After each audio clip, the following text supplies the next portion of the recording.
Hai, hello, salam sejahtera Malaysia. Selamat datang ke channel Fels Lifestyle. Saudara-saudara yang saya amat hormati, tuan-tuan dan puan-puan, terima kasih kerana terus setia dan bersama di dalam channel ini. Kembali lagi dengan satu lagi perkembangan terkini ataupun satu lagi ulasan terkini berkaitan dengan status kerajaan negeri GRS. Adakah akan menjejaskan kempen kerajaan negeri GRS dan parti-parti di dalam kerajaan negeri? Sekiranya skandal rasuah di Sabah yang viral baru-baru ini melibatkan beberapa wakil rakyat daripada GRS ataupun kepimpinan tertinggi kerajaan negeri Sabah. Kalau benar ada nama ketua-ketua pemimpin-pemimpin di dalam GRS yang terlibat dengan skandal ini, adakah ini akan memberikan kesan yang buruk kepada kerajaan negeri GRS bagi mendepani pilihan raya negeri yang dijangkakan akan diadakan pada tahun depan? Pengumuman daripada Ketua Menteri Sabah Haji Jinor sebelum ini berkaitan dengan tarikh pilihan raya negeri adalah pada bulan Oktober 2025. Saudara-saudara, berkaitan dengan skandal rasuah ini, adakah ini adalah konspirasi politik untuk menjatuhkan Haji Jinor? Dan bagaimana pula di peringkat persekutuan? Kerana kita tahu Ketua Menteri Sabah telah menyatakan sokongan terhadap kerajaan pimpinan Anwar Ibrahim.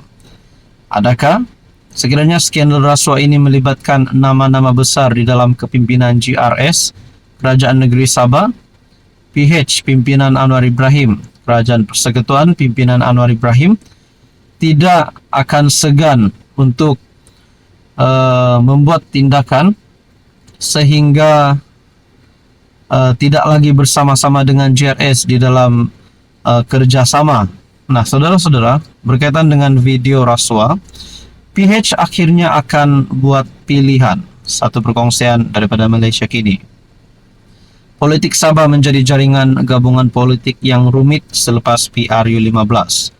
Walaupun PH dilihat akan menjadi faktor penentu yang akan mengubah bentuk jaringan ini dalam PRN akan datang, perhatian kian tertumpu ke arah persoalan jika skandal rasuah yang mengaitkan gabungan pemerintah negeri itu akan memberi kesan kepada kerjasama politik di masa akan datang.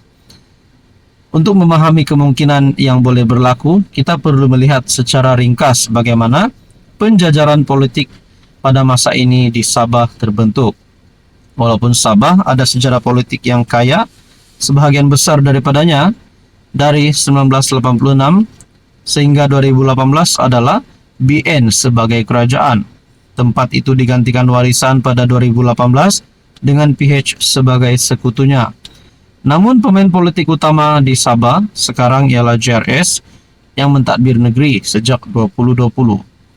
Pada tahun 2020, GRS terdiri daripada BN, PN dan Parti Bersatu Sabah PBS.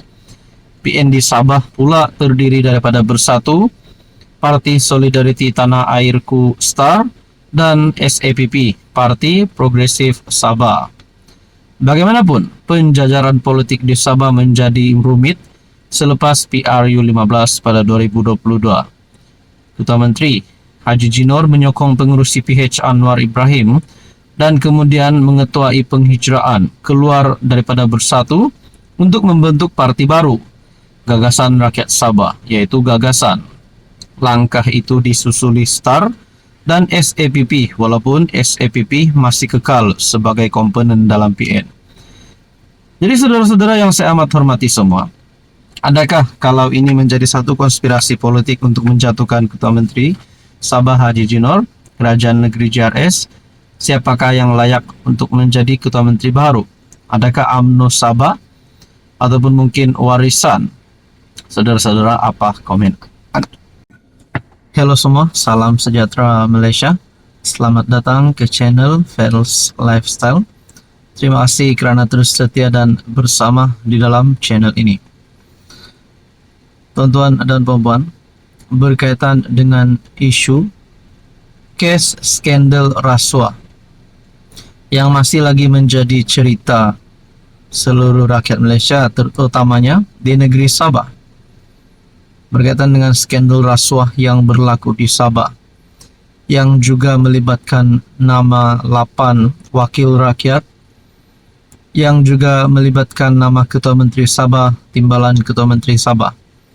Tapi nak cakap siapa yang bersalah dan siapa yang betul, kita tidak boleh terus mengambil satu kesimpulan tanpa ada pengumuman rasmi daripada pihak-pihak berkuasa. Nah, ada yang berkata ini adalah konspirasi politik untuk menjatuhkan kerajaan negeri, pimpinan JRS, pimpinan Haji Jinor. Nah, saudara-saudara, ini beberapa komen yang saya terima melalui ruangan komen di dalam channel dan video di dalam channel ini. Ada yang berkata, bila mau pilihan raya, sudah banyak yang timbul, keluar fitnah bertubi-tubi. Jangan haraplah parti lain. Rakyat sudah selesa dengan JRS Haji J adalah yang terbaik menerajui Sabah. Komen yang seterusnya berkata, jadi ketua menteri mesti berpengalaman, luas, berpengaruh dan lama berkecimpung dalam politik. Kalau tidak, habis kita. Nah, dengan komen ini, saya setuju. Kerana ciri-ciri dan kriteria ketua menteri adalah perlu mempunyai pengalaman yang luas dan sudah lama berkecimpung dalam bidang politik. Dan saya ingat komen yang lain berkata, perlulah bersih dan bebas kes mahkamah. Nah, itu adalah antara poin yang utama untuk menjadi ketua menteri. Jadi adakah ketua menteri baru nanti kalaulah Haji Jinor sudah tamat penggalnya dan ketua menteri baru dilantik? Nah, kriteria-kriteria yang diminati oleh rakyat khususnya di negeri Sabah adalah bersih dari mahkamah. Komen yang seterusnya berkata, nah ini menyebut nama presiden warisan. Datuk Seri Shafie Apdal paling layak. Karisma, pengalaman, komitmen, idea and pandangan jauh untuk membina ekonomi. Pernah jadi CM 26 bulan, tapi 12 bulan hadapi COVID-19. Bagi dia ruang untuk 5 tahun, kita tengok. Kalau gagal, kita tukar lagi. Jadi saudara-saudara, komen yang seterusnya juga menyebut layak Ketua Menteri Sabah yang baru adalah DSSA, Datuk Seri Shafie Apdal. Rupanya ramai yang berminat Presiden warisan untuk menjadi Ketua Menteri Sabah lagi. Menurut anda tuan-tuan dan puan, selain daripada Datuk Seri Shafie Apdal, adakah Bung Mokhtar juga layak untuk menjadi Ketua Menteri Sabah?